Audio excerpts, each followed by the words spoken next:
In this problem, we are provided with two trigonometric ratios, sine of angle A and cosine of angle B. We are also given in which quadrant both A and B angle lies. Now, using these information, we need to find out the value of tangent of A plus B as well as tangent of A minus B. So let us begin. So first, let's specify the value of tangent of angle A plus B.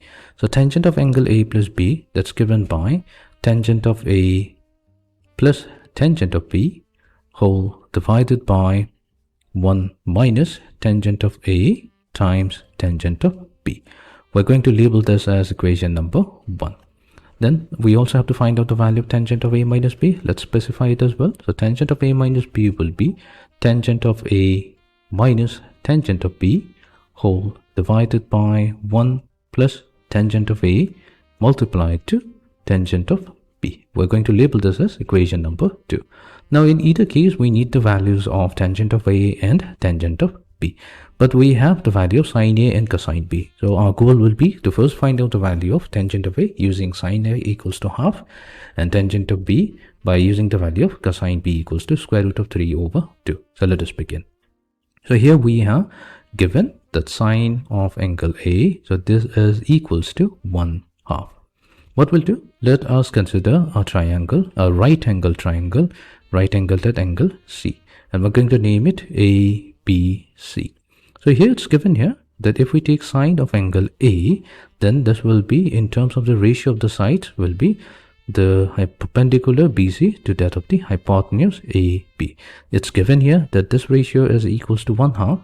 So we can say that AB have a measure of 2 units and BC has a measure of 1 unit. Now ABC being a right angle triangle, we can immediately find out the value of the third side AC by using the Pythagoras theorem, and that comes out to be square root of 3. Now that we have the third side as well, we can define the tangent of angle A, which is simply the perpendicular to the ratio perpendicular BC to that of the base, so that's AC. So BC over AC, this is going to be equals to 1 over square root of 3. So we have the value of tangent of angle A. Now it's given here in our problem that angle A, so it lies between pi over 2 radians and pi radians. So we'll have to check out in which quadrant it lies. So for this, let's use the Cartesian plane. So we're dividing the Cartesian plane into 4 quadrants. First quadrant, second quadrant, third quadrant, and the fourth quadrant. Now the first quadrant angle values lies between 0 and pi over 2 radians. The second quadrant, the angle lies between pi over 2 and pi radians. For the third quadrant, our angle measure lies between pi and 3 pi over 2 radians. And the fourth quadrant, the angle measure lies between 3 pi over 2 and 2 pi radians. Since angle A lies between pi over 2 and pi radian, so here we have angle A lying between lying in the second quadrant. Now, what's the value of tangent function in the second quadrant? For that, we'll have to use our mnemonic, which is A, S, T, C. So A means all positive, S means sine is positive and its reciprocal cosecant, that will be positive. In the third quadrant, T means tangent, and in the fourth quadrant, C means cosine. So here, since we are in the second quadrant where only the sine function is positive and all the remaining trigonometric functions, excluding cosecant function, everything else will be negative. So tangent of A must be a negative value in the second quadrant. So we'll have tangent of A will be equals to negative 1 over square root of 3. Fine. Now we'll have to find out the value of tangent of B. For this, we have cosine of angle B, that's given by square root of 3 over 2.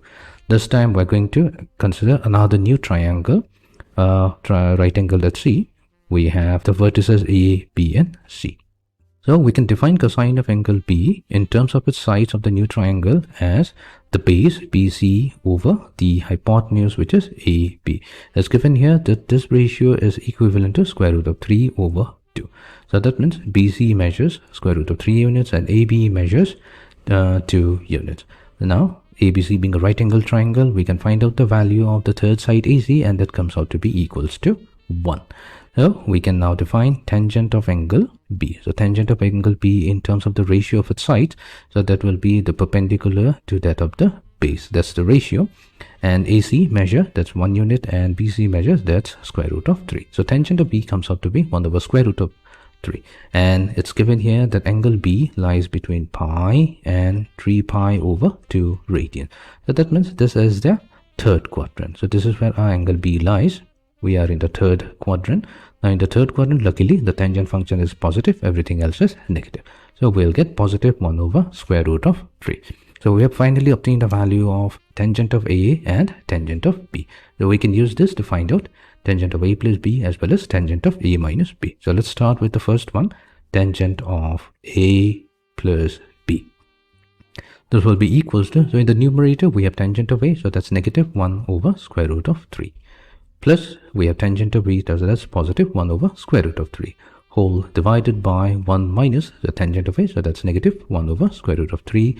Multiplied to tangent of A, so that's positive 1 over square root of 3. So in the numerator we have 0, so tangent of A plus B comes out to be 0. And now we come to the third part, which is tangent of A minus B. So tangent of A minus B will be, so we have in the numerator tangent A, so that's negative 1 over square root of 3. Minus tangent of A, so that's 1 over square root of 3. Whole divided by 1 plus tangent of A, so that's negative 1 over square root of 3, multiplied to 1 over square root of 3, which is the value of tangent of B. So that will be equals to negative square root of 3. So we have finally obtained the value of tangent of A plus B as well as tangent of A minus